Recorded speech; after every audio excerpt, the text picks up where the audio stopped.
American football is a dangerous sport, even with the best protective gear.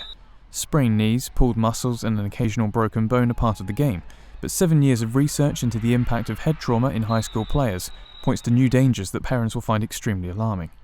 Well, I think probably the huge thing that we found out was that we're seeing changes in brain activity even without a diagnosed concussion, even without any signs or symptoms showing up, and that occurs in a large population of our subjects.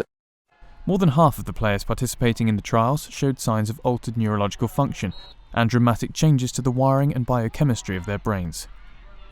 They focused their research on pre-concussive head injuries, which up until now went largely ignored due to a lack of symptoms such as dizziness or disorientation associated with a concussion.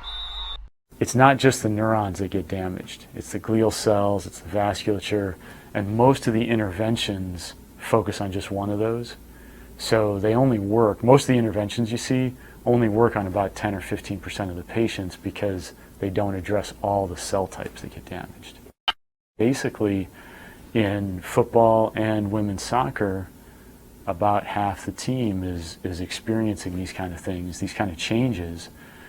Some of them heal, some of them don't by the time they start playing their next season. And that was the thing that really got us nervous. The researchers placed sensors on the athletes to record impact forces and coupled that data with brain scans and cognitive tests to track neurological function over the course of the trial.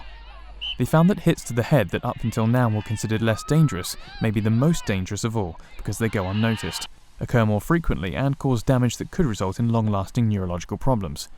Based on their results, the researchers are developing equipment that better protects the head from high-force impacts.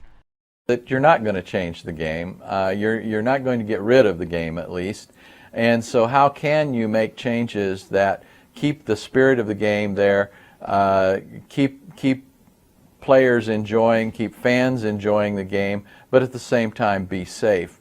They say the technology to make these games safer exists, but to get them out of the laboratory and onto the field requires a general consensus that these sports are a lot more dangerous than previously thought.